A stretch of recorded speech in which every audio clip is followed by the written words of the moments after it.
Hi friends, ఈరోజు మనము సుస్థిరాభివృద్ధి లక్ష్యాల సూచిక 2025కు సంబంధించిన అంశాలను గురించి ఈ వీడియోలో డిస్కషన్ చేద్దాం.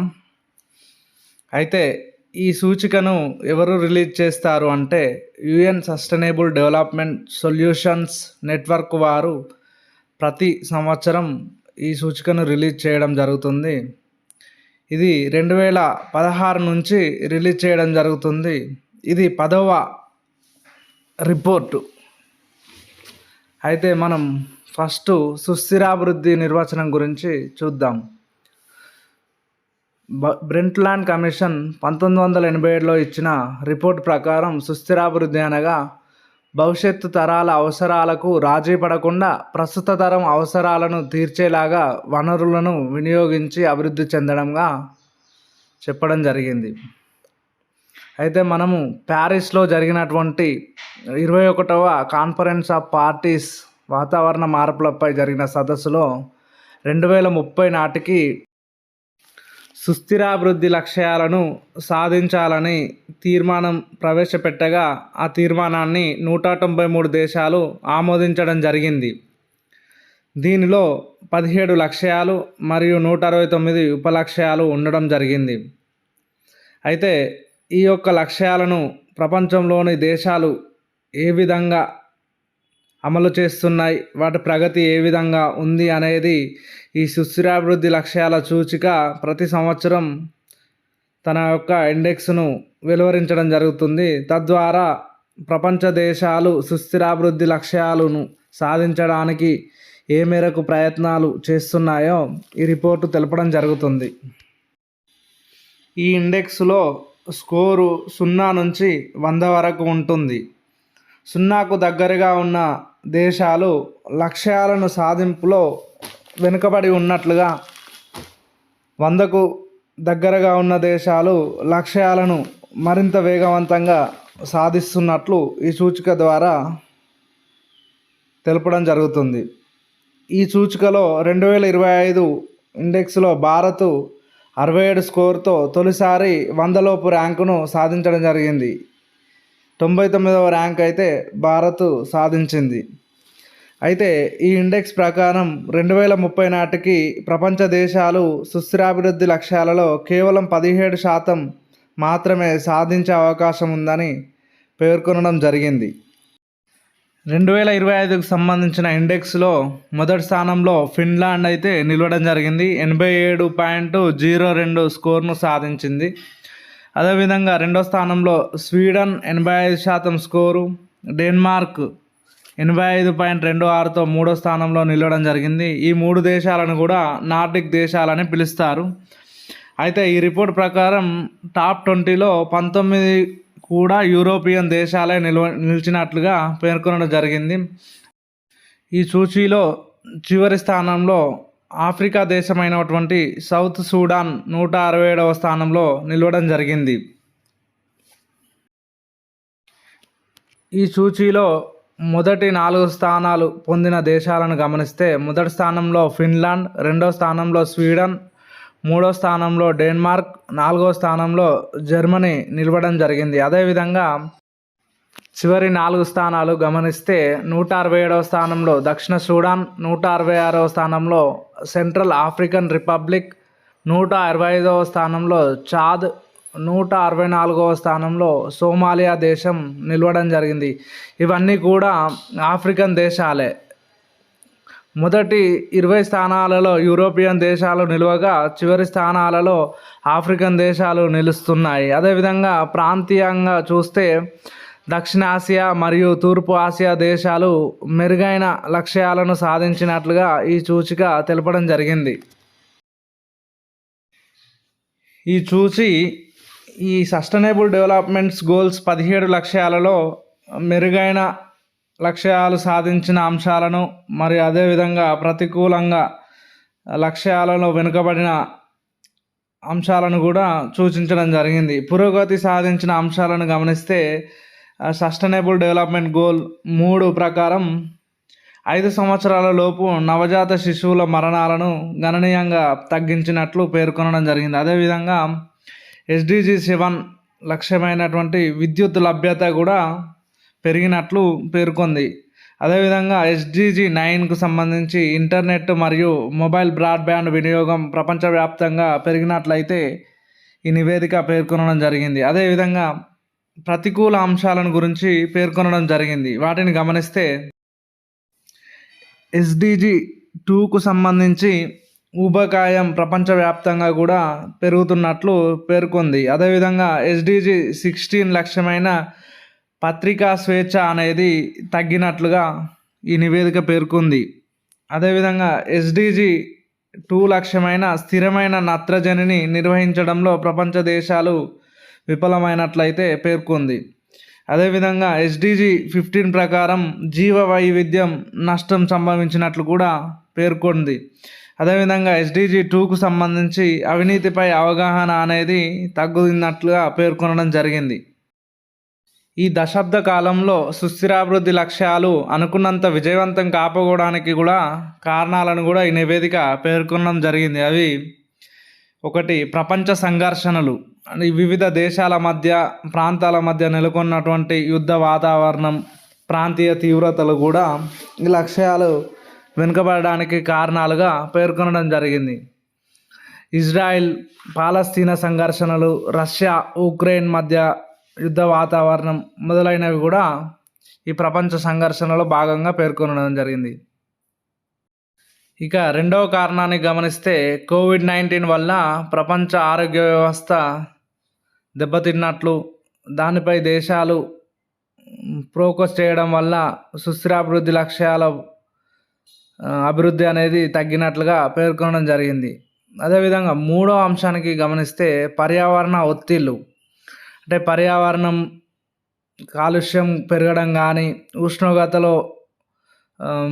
ఉష్ణోగ్రతలో పెరుగుదల మార్పులు కానీ, అనుకోని మార్పుల వల్ల కుండపోత వర్షాలు రావడం, వడగండ్ల వానలు రావడం, లేకుంటే అతివృష్టి అనావృష్టి వంటివి రావడం, ఇవన్నీ కూడా కారణాలుగా పేర్కొనడం జరిగింది. అదేవిధంగా నాలుగో అంశాన్ని గమనిస్తే విపత్తులు, అంటే కొండ చర్యలు విరిగిపడడం, భూకంపాలు రావడం, అగ్నిపర్వతాలు లాంటివి కూడా ఈ ఎస్డిజి లక్ష్యాలు విజయవంతం కాకపోవడానికి కారణాలుగా ఈ నివేదికనైతే పేర్కొనడం జరిగింది.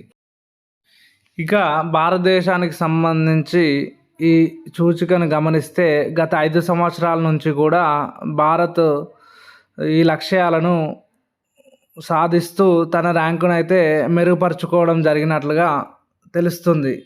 2021లో భారత ర్యాంకు 120గా ఉండగా అది స్కోరు 60 సాధించడం జరిగింది. అదేవిధంగా 2022లో ర్యాంకును 121 పొంది స్కోరు 61గా ఉండడం జరిగింది. 2023లో 112వ ర్యాంకు, అంటే గత సంవత్సరంతో పోలిస్తే 9 ర్యాంకులు తగ్గడం జరిగింది. స్కోర్ కూడా 64కు పెరగడం జరిగింది. అదేవిధంగా 2024కు సంబంధించి 109వ ర్యాంకులో నిలిచి 66 స్కోర్ను సాధించడం జరిగింది. అదే ఇంకా 2025 సంవత్సరాన్ని గమనిస్తే 99వ ర్యాంకుకు రావడం జరిగింది. అంటే 2024తో పోలిస్తే 10 ర్యాంకులు తగ్గడం జరిగింది. అదేవిధంగా స్కోరు 66 నుంచి 67కు పెరగడం జరిగింది. అయితే భారతదేశం ఈ విధంగా మెరుగైన ర్యాంకును సాధించడానికి అనేక కార్యక్రమాలు అయితే చేపట్టడం జరిగింది. వాటిని గురించి మనం చూద్దాము. ఎస్డిజి 1కు సంబంధించి పేదరిక నిర్మూలన లక్ష్యం కాగా, దీనికోసం మన భారత ప్రభుత్వం అయితే ప్రధానమంత్రి ఆవాస్ యోజన పథకం ద్వారా పేదలందరికీ ఉచితంగా ఇల్లు నిర్మించి ఇవ్వడం జరుగుతుంది. అదేవిధంగా Mahatma Gandhi national rural employment guarantee చట్టం ద్వారా వారికి 100 రోజులతో కూడిన ఉపాధి హామీని అయితే కల్పించడం జరుగుతుంది. అదేవిధంగా ప్రధానమంత్రి జన్ధన్ యోజన కార్యక్రమం ద్వారా బ్యాంక్ అకౌంట్ లేని వారందరికీ బ్యాంక్ అకౌంట్లు ఓపెన్ చేయించడం ద్వారా వాళ్లకు ప్రభుత్వం ఇచ్చే డైరెక్ట్ బెనిఫిట్ ట్రాన్స్ఫర్లను వారి బ్యాంక్ అకౌంట్లో వేయడం ద్వారా అవినీతిని అయితే తగ్గించడం జరిగింది. ఈ విధంగా పేదలకు పింఛన్లు కానీ, ఇతర వృద్ధాప్య పెన్షన్లు లాంటివి వారికి బ్యాంక్ అకౌంట్లో నేరుగా వేయడం జరుగుతుంది. అదేవిధంగా ఎస్డిజి 2కు సంబంధించి ఆకలిని నిర్మూలించడం లక్ష్యంగా ఉండడం జరిగింది. ఈ గోల్ లక్ష్యాన్ని సాధించడానికి పోషణ్ అభియాన్ అంటే ఇంటిగ్రేటెడ్ చైల్డ్ డెవలప్మెంట్ స్కీమ్నే పోషణ్ అభియాన్ అని పిలుస్తున్నారు. దీని ద్వారా అంగన్వాడీ కేంద్రాల ద్వారా బాలింతలకు, పిల్లలకు, గర్భిణులకు పోషకాహారాన్ని అందించడం జరుగుతుంది. అదేవిధంగా నేషనల్ ఫుడ్ సెక్యూరిటీ మిషన్ ద్వారా కూడా పేదలకు ఉచితంగా రేషన్ బియ్యం, ఇతర సరుకులను రేషన్ షాపుల ద్వారా అందించడం జరుగుతుంది. అదేవిధంగా ప్రధానమంత్రి గరీబ్ కళ్యాణ అన్న యోజన ఈ కార్యక్రమం ద్వారా ముఖ్యంగా కరోనా టైంలో అందరికీ కూడా ఉచితంగా బియ్యాన్ని అందించడం జరిగింది. అదేవిధంగా స్కూళ్ళలో మిడ్ డే మీల్స్ స్కీమ్ ద్వారా పిల్లలకు ఉచిత భోజనాన్ని అందించడం జరుగుతుంది. తద్వారా ఆకలి నిర్మూలనను భారతదేశ ప్రభుత్వం కృషి చేయడం జరుగుతుంది. ఇక 3వ ఎస్డిజి గోల్ అయిన మంచి ఆరోగ్యం. ఈ గోల్ కోసం భారత ప్రభుత్వం ఆయుష్మాన్ భారత్, ప్రధానమంత్రి జన్ ఆరోగ్య Yojana, national health machine Indradhanush వంటి కార్యక్రమాల ద్వారా ప్రజల ఆరోగ్యానికి కృషి చేయడం జరుగుతుంది. మరొక గోల్ అయినటువంటి 4వ గోల్ నాణ్యమైన విద్య. దీనికోసం నేషనల్ ఎడ్యుకేషన్ పాలసీ 2020, సమగ్ర శిక్ష అభియాన్ మరియు రైట్ టు ఎడ్యుకేషన్ యాక్ట్ 2009లో తీసుకురావడం జరిగింది. తద్వారా ప్రజలందరికీ నాణ్యమైన విద్యను అందించడం జరుగుతుంది. విద్యా హక్కును ప్రాథమిక హక్కుగా కూడా 21Aలో చేర్చడం జరిగింది. ఎస్డిజి 5కు సంబంధించి చూస్తే ఇది లింగ వివక్షతను నిర్మూలించడం లక్ష్యంగా పెట్టుకుంది. దీనికోసం భారత ప్రభుత్వం బేటీ బచావో బేటీ పడావో అనే కార్యక్రమం ద్వారా బాలికలకు విద్యను అందించడం చేస్తుంది. అదేవిధంగా స్టాండ్ అప్ ఇండియా ద్వారా మహిళలను ఆర్థికవేత్తలుగా నిలబడేలా చేస్తుంది. అదేవిధంగా ప్రధానమంత్రి ముద్రా యోజన ద్వారా మహిళలకు లోన్లు అయితే ఇవ్వడం జరుగుతుంది. పారిశ్రామికవేత్తలుగా తీర్చిదిద్దడం దీని లక్ష్యం. అదేవిధంగా ప్రధానమంత్రి జన్ధన్ యోజన ద్వారా స్త్రీ పురుషులకు భేదం లేకుండా అందరికీ కూడా బ్యాంక్ అకౌంట్లను ఓపెన్ చేయించడం జరిగింది. ఇక ఎస్డిజి 6 దీన్ని చూస్తే పరిశుభ్రమైన నీరు మరియు పారిశుద్ధ్యాన్ని కల్పించడం. దీనికోసం భారత ప్రభుత్వం జల్ జీవన్ మిషన్ కార్యక్రమాన్ని చేపట్టడం జరిగింది. దీని ద్వారా ఇంటింటికి నల్లా నీరును అందించడం జరుగుతుంది. అదేవిధంగా స్వచ్ఛ భారత్ మిషన్ దీని ద్వారా పారిశుద్ధ్యాన్ని కల్పించడం లక్ష్యంగా పెట్టుకుంది. దీని ద్వారా ప్రతి ఇంటికి కూడా టాయిలెట్లను నిర్మాణం చేపట్టి బహిరంగ మల మూత్ర విసర్జనలను లేకుండా చేయడం లక్ష్యంగా పెట్టుకోవడం జరిగింది. అదేవిధంగా నమామి గంగే కార్యక్రమం ద్వారా భారతదేశంలో అతిపెద్ద నది అయినటువంటి గంగా నదిని కలుషిత రహితంగా చేసి దానిలో పరిశ్రమల నుంచి వచ్చే ఎలాంటి రసాయనాలు కలవకుండా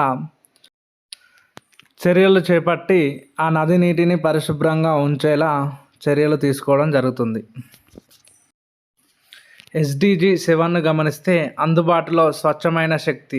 దీనికోసం ప్రభుత్వం పిఎం ఉజాలా స్కీమ్ను తీసుకురావడం జరిగింది. దీనిలో భాగంగా వీధి లైట్లు, ఎల్ఈడి లైట్లను వాడేలాగా చేయడం, అదేవిధంగా సౌభాగ్య పథకం తీసుకురావడం జరిగింది. ఈ పథకం ద్వారా ప్రతి గృహం విద్యుత్ సదుపాయం ఉండేలా చేయడం దీని లక్ష్యం. అదేవిధంగా ప్రధానమంత్రి ఉజ్వల స్కీమ్ ద్వారా ప్రతి ఇంట్లో కూడా ఎల్పిజి కనెక్షన్ ఉండేలాగా చర్యలు తీసుకోవడం జరిగింది. మరొక గోల్ ఎస్డిజి 8 గురించి చూస్తే మంచి పని మరియు ఆర్థిక వృద్ధి. దీనికోసం ప్రభుత్వం స్టార్టప్ ఇండియా దీని ద్వారా నూతన పరిశ్రమలను ప్రోత్సహించడం, మేక్ ఇన్ ఇండియా ఈ కార్యక్రమం ద్వారా దేశంలోనే వస్తువులను తయారు చేయడం, స్కిల్ ఇండియా ద్వారా యువతలో నైపుణ్యాలు పెంచడం లాంటి కార్యక్రమాలు ప్రభుత్వం చేపట్టడం జరిగింది. ఎస్డిజి 9 పరిశ్రమలు, ఆవిష్కరణలు మరియు మౌలిక సదుపాయాలు. దీనికోసం ప్రభుత్వం చేపట్టిన చర్యలు నేషనల్ ఇన్ఫ్రాస్ట్రక్చర్ పైప్లైన్ అంటే మౌలిక సదుపాయాల అభివృద్ధి, అదేవిధంగా అటల్ ఇన్నోవేషన్ మిషన్ ఆవిష్కరణలను ప్రోత్సహించడం, అదేవిధంగా పిఎం గతిశక్తి యోజన దీని ద్వారా మౌలిక సదుపాయాలను పెంచడం, లాంటి కార్యక్రమాలను చేపట్టడం జరిగింది. అదేవిధంగా make in India, stand of India కూడా ప్రభుత్వం ప్రవేశపెట్టడం జరిగింది. మరో గోల్ SDG 10 అసమానతల తగ్గింపు. దీనికోసం ప్రభుత్వం ప్రధానమంత్రి ముద్రా యోజన, ప్రధానమంత్రి జన్ధన్ యోజన, స్టాండప్ ఇండియా వంటి కార్యక్రమాలను చేపట్టడం జరిగింది. ఇంకా SDG 11 గురించి చూస్తే స్థిరమైన నగరాలు.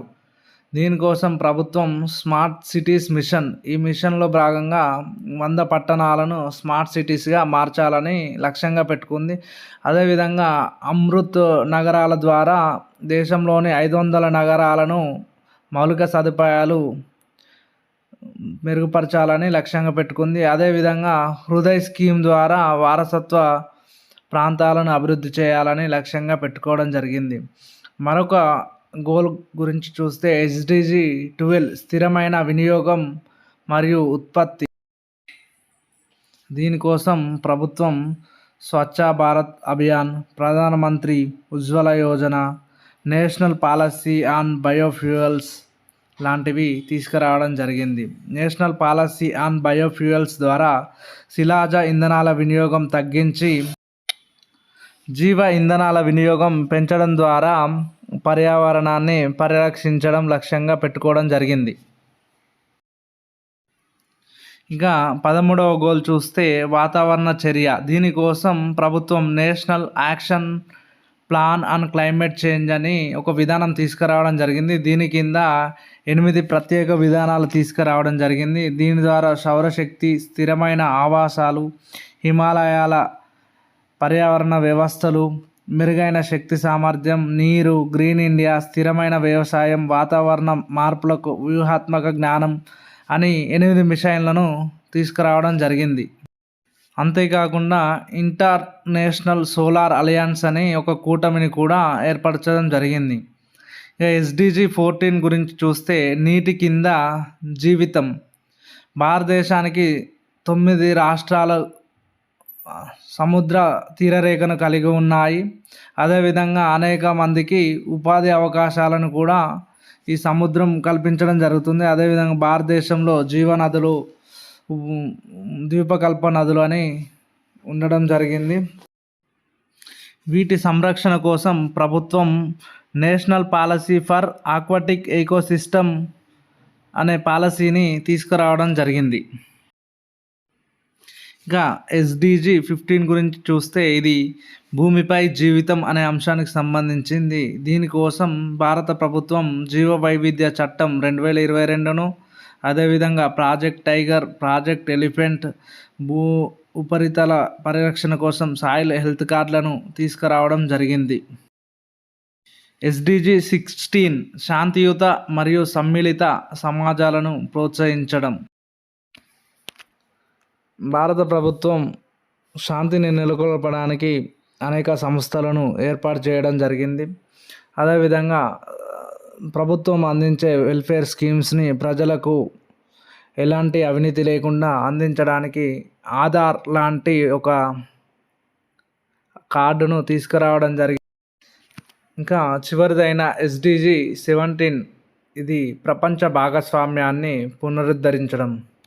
దీనికోసం భారత ప్రభుత్వం ఐక్యరాజ్య సమితిలో సభ్యదేశంగా ఉండడం, బ్రిక్స్, అదేవిధంగా బిమ్స్టెక్, సార్క్, క్వాడ్ లాంటి అనేక కూటములలో భాగస్వామ్య దేశంగా ఉండి ప్రపంచ దేశాల మధ్య భాగస్వామ్యాన్ని నెలకొల్పడం జరిగింది.